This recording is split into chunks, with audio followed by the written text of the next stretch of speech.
Assalamualaikum, what is up guys, welcome back channel Yusof Siamang Kari. Finally Liverpool menang balik sekali lagi. Aku paling suka bila aku tengok satu manager tu, dia buat keputusan dengan tepat dan semangat dan paid off. Dia buat risiko, played on, agak tak nak proses jam ya. Kau drop kau punya best player dalam for the last 5 seasons contoh kan, and paid off. And bukan kebetulan kan? Bila dia drop points hari tu, semua orang dah cakap, yo, slot punya masa dah berakhir. Bro, aku faham, but at the same time, bila dia telah membuktikan balik kau, termasuk aku salah, kita kena bagi kudos lah. Benda paling suka untuk manager adalah menerima bahawa certain decisions yang dia buat mungkin salah, dan the fact that dia boleh turn it around macam game ni 2-0. Ya, walaupun tak lagi game paling rocket menang 5-0 ke apa, but the fact that dia boleh buat apa, dapatkan balik clean sheet, akan bantu confidence team ni onto the next game lah. So contoh, Arsenal pun 4 game tak clean sheet.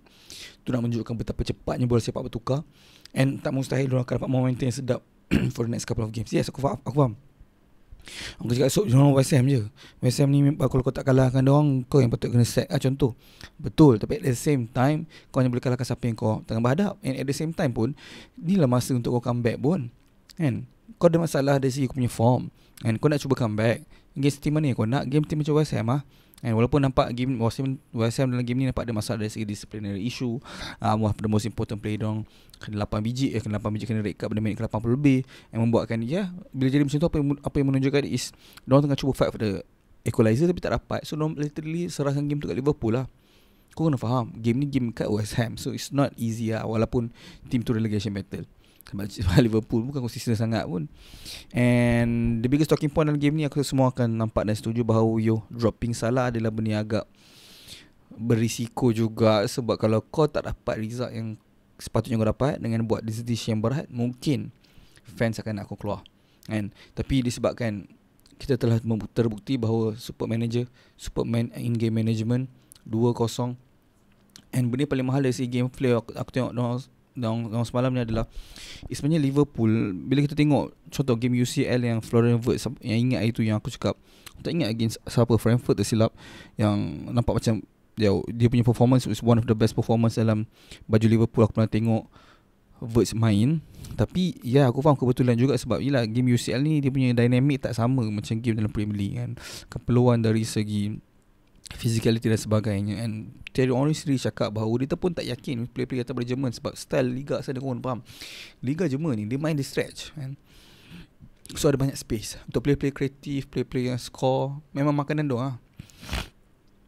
Banyak player yang masuk Liga lain dapat adapt dan perform, dan banyak juga tak perform. Luka Jovic masuk ke Real Madrid, Jam, bukan dia je, ramai player-player tu. And bila kita tengok the fact that Wirtz main against team Jerman, bila dia yang game tu banyak space, nampak macam he's one of the superb signing yang Liverpool buat season ni kan. Tapi against team yang low block, dia struggle, physicality especially. Tapi kat sini aku rasa itu bukanlah problem sebenarnya. Problem sebenarnya is tak kebetulan bila Salah tak ada. Bila kita dapat tengok Liverpool dapat press effectively finally membuatkan banyak pocket yang boleh dioccupy oleh Florian Wirtz. And aku tak terkejut. Aku cakap awal aku tak terkejut kalau dia dapat keep this momentum and teruskan untuk menggunakan Soboh dekat half space sebelah kanan dan lebih kurang macam tu ada position, dan menggunakan dia fokus on energy yang dia ada untuk pressing sebab dia one of the best players malam dia, and membuatkan sentiasa ada ruang untuk West Ham buat mistake, especially team yang macam West Ham ni yang tak consistent sekarang ni. This is the best time lah. And Gomez bro, aku tak nak hype Gomez sangat, sebab Gomez player macam tu lah, aku hype dia jam je next game. Aku teringat lagi game yang dia kunci Haaland ke apa tak silap aku dalam Premier League 2-3 season lepas. Lepas tu terus jam balik, dia main ikut mood. So bagus, at least dia dapat clean sheet, bantu dari segi tu, and dia pun contribute untuk Liverpool second goal. Tapi overall game solid, cuma jangan terbawa-bawa lah. Aku rasa Liverpool pun faham apa yang aku cuba sampaikan.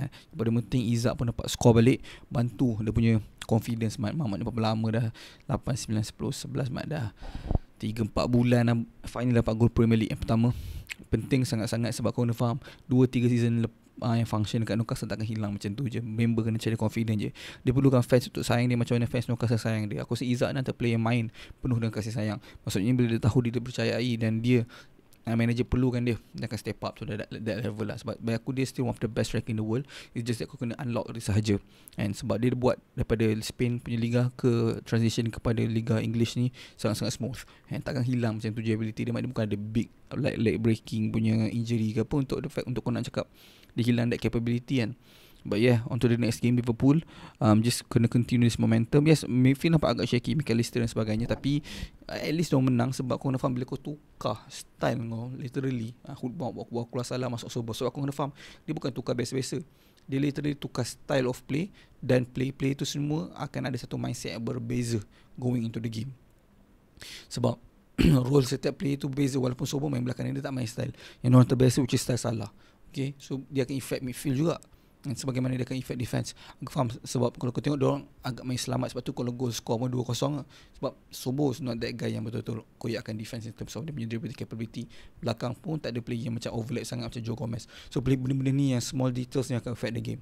But yang paling penting dapat bawa confidence game kemenangan ni untuk the midweek game, untuk the weekend next. Adakah Saturday, aku rasa Saturday kita boleh stop sembang untuk Liverpool punya side. Maybe dia akan berubah next season bila ada team tak konsisten ke apa, tapi aku tak nampak benda tu berlaku. Paling-paling pun City akan masuk compete at that level.